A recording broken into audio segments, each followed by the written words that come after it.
नमस्कार दोस्तों, कैसे हैं आप लोग। उम्मीद है आप सब अच्छे होंगे। रीजनिंग जो हम लोग पढ़ रहे हैं उसमें हम लोग दूसरा चैप्टर पढ़ रहे हैं वेन आरेख का, लॉजिकल डायग्राम का, ठीक है, तार्किक आरेख का। उसमें हमने आपको बताया कि 3 प्रकार से प्रश्न पूछे जाते हैं और उन 3 प्रकार को हमने आपको समझाया, उसका कॉन्सेप्ट समझाया कि कैसे इसमें प्रश्न आते हैं और कैसे उसको हल किए जाते हैं। ठीक है, अभी हमारा तीसरा वीडियो है और इसमें हम उन तीनों से प्रश्न लेकर के आए हैं। उन तीनों टाइप्स के प्रश्न इसमें रहेंगे जो हम आपको सॉल्व कराएंगे, ठीक है, और उसके माध्यम से और तरीकों को बताएंगे कि कैसे हल किया जा सकता है। ठीक है, चलिए चलते हैं हम लोग अपने प्रश्नों की ओर। चलिए देखिए, कह रहा है उस वेन आरेख का चयन करें जो निम्नलिखित वर्गों के बीच के संबंध को सबसे अच्छे तरीके से दर्शाता है। ठीक है, क्या कह रहा है कि माता, पिता और पुरुष ये 3 हैं। इन तीनों के संबंध को क्या करना है, दर्शाना है, बताना है। इसमें अगर आपने देखा है तो पहले प्रकार वाले में आप उसमें हमने आपको केस 10 कराए थे। उस 10 केस में अगर आपको ध्यान आ रहा होगा उसमें से ढूंढिए कि कौन सा केस है। ठीक है, कौन सा केस है। यहां पे क्या लगेगा कि एक जो है क्या होगा, एक में एक ऐसा है जिसमें एक तो पूरी तरह से पूर्णतः शामिल है, एक अंश ऐसा है जिसमें एक पूर्णतः शामिल है जबकि दूसरे का संबंध उससे है ही नहीं। ठीक है, केस दूसरा वाला आप ध्यान करिए, क्या था कि एक पूर्णतः उसमें शामिल होगा और दूसरा उसमें शामिल ही नहीं होगा, कुछ भी शामिल नहीं होगा। तो यहां पे इसका मतलब क्या है कि पिता जो होते हैं, अगर हम इसको ऐसे भी लिख सकते हैं कि सभी पिता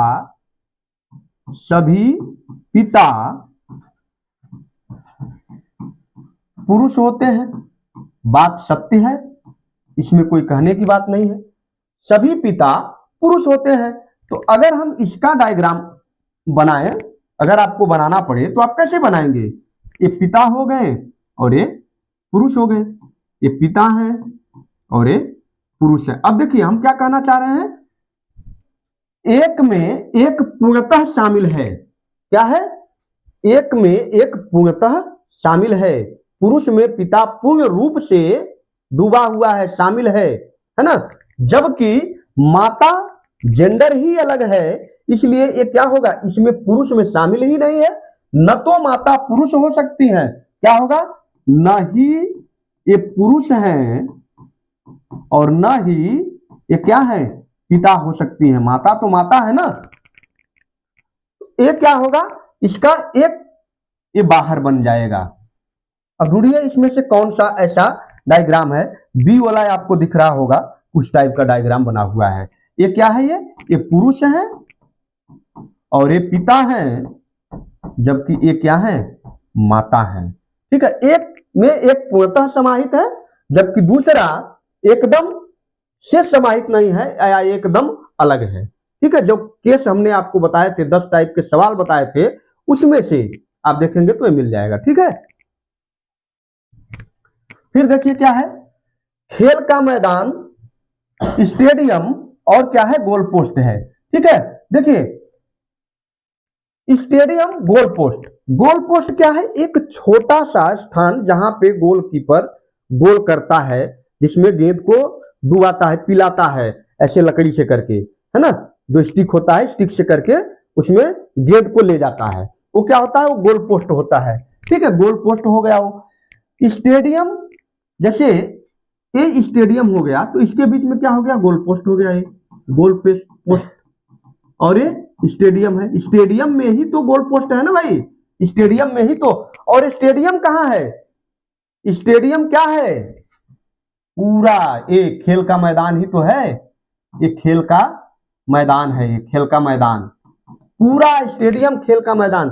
खेल के मैदान में अब इसमें हम कहें कि क्रिकेट भी शामिल हो सकता है, बिल्कुल हो सकता है, यहाँ हम क्रिकेट बना दे, यहाँ हम बैडमिंटन बना दे, अलग अलग, लेकिन वो रहेंगे तो खेल के मैदान ही, या वो रहेंगे तो इस स्टेडियम में रहेंगे ना। यहां पे क्या, कौन सा फार्मूला लग रहा है कि एक में पूर्णतः दोनों समाहित हैं, क्या है, एक में एक, दूसरे में दूसरा जो है पूर्णतः समाहित है, अंशतः नहीं पूर्णतः समाहित है। तो इस प्रकार का फिगर आपको कौन सा दिख रहा है, ये दिख रहा है। तो सी इसका उत्तर है। ठीक है, क्या है, सी इसका उत्तर है। ये गोल पोस्ट है, गोल पोस्ट, फिर ये स्टेडियम और एक खेल का मैदान। ठीक है, ये आपका दिख रहा है। ठीक, उम्मीद है आपको समझ में आ गया होगा। जिसको समझ में नहीं आएगा आप कमेंट बॉक्स में कमेंट कर सकते हैं। ठीक, चलिए अब चलते हैं हम लोग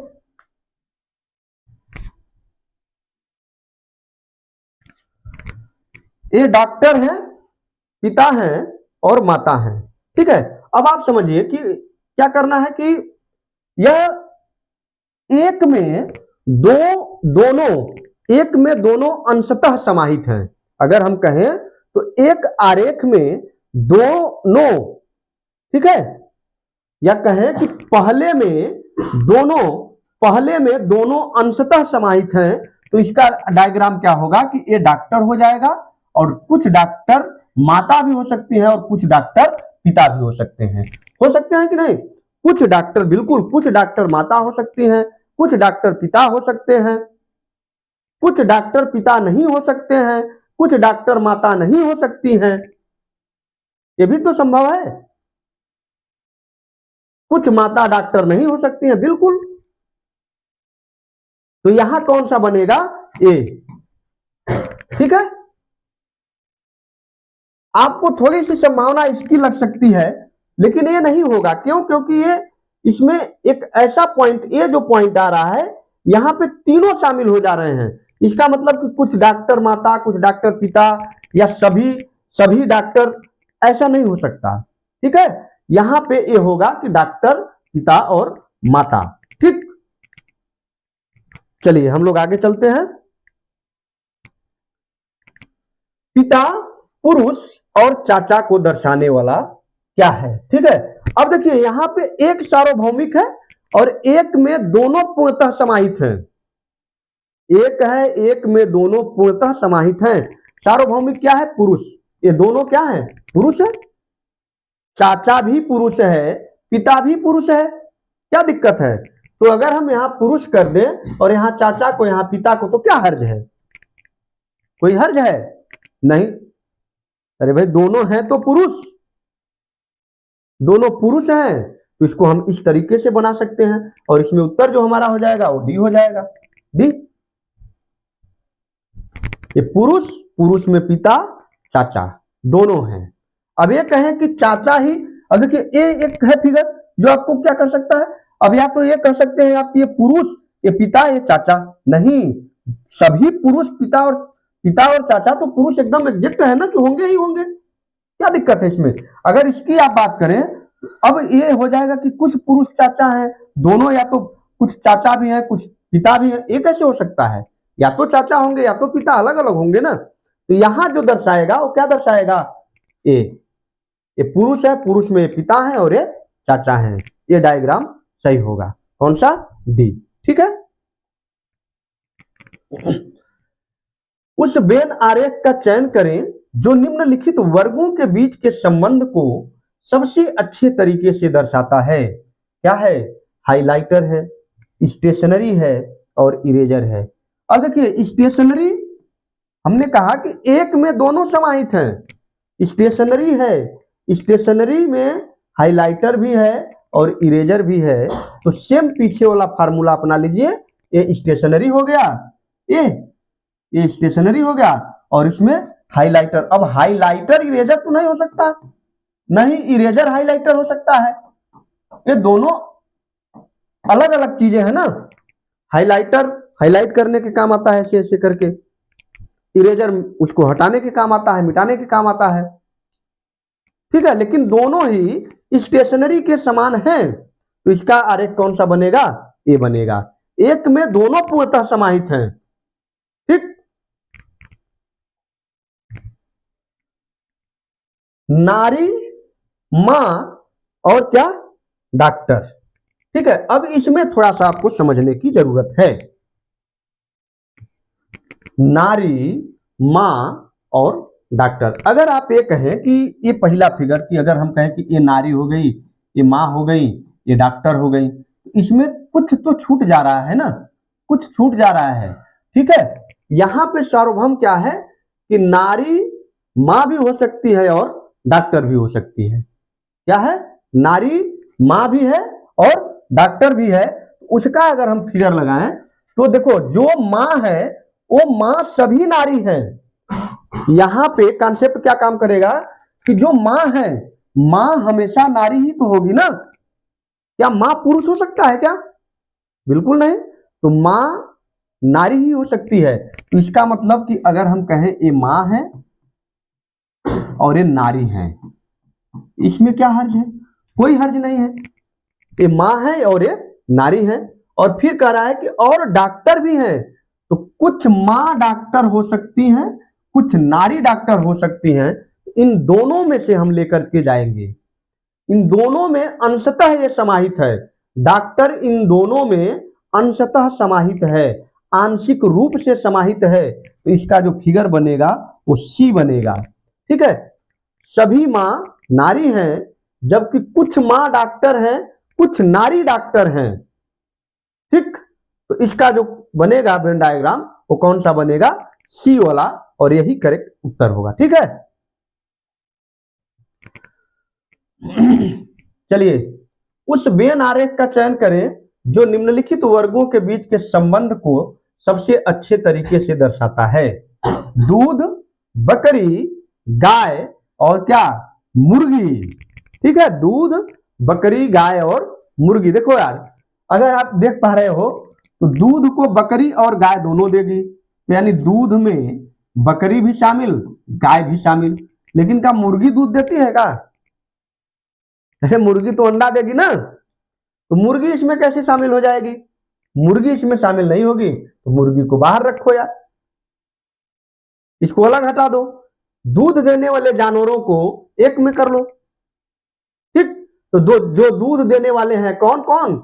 बकरी और गाय, वो दोनों दूध देते हैं, इसलिए उनके लिए ये फिगर है, और मुर्गी के लिए अलग फिगर है। तो ऐसा कौन सा है आप देख सकते हैं?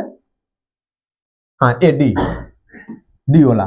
ठीक है, क्यों? क्योंकि ये दूध है, दूध में अब ऐसा नहीं है कि बकरी और गाय दोनों सेम है, नहीं, बकरी अलग है, गाय अलग है। अब ये नहीं कर देना है कि गाय में बकरी को घुसा दे, जबरदस्ती का नहीं घुसाना है। ठीक ना, बात समझ में आ रही है? जैसे अगर हम कहें लड़की, दिमाग और क्या? घुटना। आप सुने होंगे लड़कियों का दिमाग कहां पे? घुटने में। नहीं, मैं ऐसा नहीं है कि विरोध वाली बात है, कहते हैं लोग। ठीक है, तो इसमें क्या होगा? अगर ऐसे आए तो क्या होगा? ये लड़की है, ये लड़की हो गई, ये दिमाग, दिमाग है, और घुटना भी तो लड़की में ही है ना, तो घुटना अलग कर लीजिए। और कुछ लोग ऐसा मान लेते हैं कि ये लड़की हो गई, ये घुटना हो गया और इसमें दिमाग है। ऐसा नहीं है भाई, ये गड़बड़ बात है। समझ रहे हैं ना, ये गड़बड़ बात है, ऐसा नहीं है। लड़की में दिमाग और घुटना दोनों है, ये सही बात है। लेकिन ये नहीं सही बात है कि अब यहाँ आप कहो कि ये दिमाग है, ये घुटना है। बेचारी घुटनों में दिमाग लेकर चलेंगे यार, कैसे? ये कौन सी बात है? ये सही नहीं है, ये गड़बड़ है। ठीक है, लड़की है तो उसमें दिमाग भी है और घुटना भी है। ठीक है, चलिए हम लोग आगे चलते हैं। उस वेन आरेख का चयन करें जो धनी और युवा विद्यार्थियों को दर्शाती है। देखिए, पहले तो यहां बनाकर दिया गया है कि क्या कौन सा क्या है। यंग कौन है? ये है, ये क्या है? यंग है, या नौजवान कह सकते हैं हम। नौजवान है। रिच कौन सा है? वर्गोला है, ये धनी है। और फिर स्टूडेंट, छात्र कौन सा है? ये छात्र है। अब इसमें आप कई प्रश्न बना सकते हैं कि कितने ऐसे नौजवान हैं जो धनी भी हैं और क्या है? छात्र भी हैं। ठीक, ऐसे कितने नौजवान हैं जो धनी भी हैं और छात्र भी हैं? तो ये उत्तर हो जाएगा आपका 8। ठीक, ऐसे कितने छात्र हैं जो नौजवान तो है लेकिन धनी नहीं है, नौजवान है लेकिन धनी नहीं है, तो ये 7 है। नौजवान तो है लेकिन धनी नहीं है, धनी ये वाला धनी है ना, तो धनी का कहाँ इसमें आ रहा है। फिलहाल यहाँ जो पूछा गया वो क्या पूछा गया है, जो धनी और युवा विद्यार्थियों को दर्शाता है, तो युवा या नौजवान कहें, और धनी भी है। ये देखिए यहां से ये जो जा रहा है ए इसके बीच में जो है देखो इतना, ये धनी का भी आ गया इतना पार्ट, ठीक, और ये युवा का भी आ गया। तो दो ऐसे विद्यार्थी हैं जो धनी भी हैं और क्या है, युवा भी हैं, ठीक है, युवा भी हैं धनी भी हैं। वेन आरेख में अंडाकार चार्टेड अकाउंटेंट को दर्शाती है, पंचभुज पुरुष को दर्शाता है, त्रिकोण पूर्वकालीन कर्मचारी को दर्शाता है, और वर्ग करदाताओं को दर्शाता है। दी गई संख्या उस विशेष श्रेणी में व्यक्तियों की संख्या है। जो ये संख्या दी गई है वो व्यक्तियों की संख्या दी गई है, ठीक है। तो हम पहले लिख लेते हैं कि कौन किसको क्या दर्शा रहा है। अंडाकार चार्टेड अकाउंटेंट को दर्शाता है। ये अंडाकार जो है ये क्या है, चार्टर अकाउंटेंट, चार्टर अकाउंटेंट है। फिर पंचभुज पुरुष को दर्शाता है, ये पंचभुज है और ये किसको दर्शा रहा है, पुरुष को दर्शा रहा है। फिर क्या है, त्रिकोण पूर्वकालीन कर्मचारी, त्रिकोण पूर्वकालीन कर्मचारी मतलब रिटायर कर्मचारी जो है उनको दर्शा रहा है, ठीक है। और फिर कह रहा है कि वर्ग करदाता को दर्शाता है, ठीक। ये वर्ग क्या है, ये करदाता को दर्शा रहा है, करदाता को, ठीक है। अब अगर इसमें हम बात करें कि ऐसी कितनी महिलाएं हैं जो केवल करदाता हैं, जबकि महिला शब्द कहीं लिखा ही नहीं है, या ऐसे कितने पुरुष के अलावा अन्य ऐसे कितने लोग हैं जो कर देते हैं, तो 13 ऐसे लोग हैं जो पुरुष नहीं है लेकिन करदाता हैं। बात समझ में आ रही है। या हम कहें कि ऐसे कितने चार्टर अकाउंटेंट हैं जो करदाता हैं, तो वो 4 हैं, 4 ऐसे हैं जो केवल चार्टर अकाउंटेंट हैं और क्या है, करदाता हैं, ठीक। केवल चार्टर अकाउंटेंट, ऐसे तो कई है ना, लेकिन केवल चार्टर अकाउंटेंट की हम बात कर रहे हैं। ऐसे कितने पूर्वकालिक कर्मचारी हैं जो पुरुष हैं, ऐसे कितने पूर्वकालीन कर्मचारी हैं जो पुरुष हैं। पुरुष से पंचभुज को तो ही पुरुष कहा गया है ना, ये पंचभुज देखिए, ये दो ऐसे हैं जो पूर्वकालीन कर्मचारी पुरुष हैं, बाकी 16 क्या है, या तो महिला है या कोई अन्य है, ठीक। प्रश्न क्या है कि कितने चार्टर अकाउंटेंट न तो करदार है मतलब करदाता है और न ही पूर्वकालीन कर्मचारी हैं, ठीक है। कह रहा है कि कितने चार्टर अकाउंटेंट न तो करदाता है, करदाता देखिए जो वर्ग में नहीं होना चाहिए, इसमें शामिल नहीं होना चाहिए, इसमें जो शामिल नहीं है करदाता है, और न ही पूर्वकालीन कर्मचारी है, इसमें भी शामिल नहीं होना चाहिए। ऐसे कितने पुरुष हैं, ऐसे कितने चार्टर अकाउंटेंट हैं, ठीक है, ऐसे कितने चार्टर अकाउंटेंट है। यहां से ये चला गया, यहां से ये चला गया, तो बचा क्या है, ये केवल एक 22 ऐसे चार्टर अकाउंटेंट हैं जो न तो करदाता हैं और न ही पूर्णकालीन कर्मचारी हैं। तो इसका उत्तर कौन सा हो जाएगा, सी हो जाएगा। आई थिंक आपको समझ में आ गया होगा, ठीक है। अगर नहीं समझ में आता है तो आप कमेंट बॉक्स में कमेंट कर दीजिएगा, फिर से आपको समझा दिया जाएगा, ठीक है। चलिए हम लोग आगे बढ़ते हैं। देखिए यहां वेन आरेख में निम्न में से कौन सी संख्या मांस, अंडों और झीलों को दर्शाती है परंतु मछलियों को नहीं, ठीक है। क्या है कि मांस है, अंडा है और झील है, लेकिन मछली को जो नहीं दर्शाता है उसको देखना है। यहां देखिए क्या क्या लिखा है, फिश लिखा है। फिश कौन सा है, ये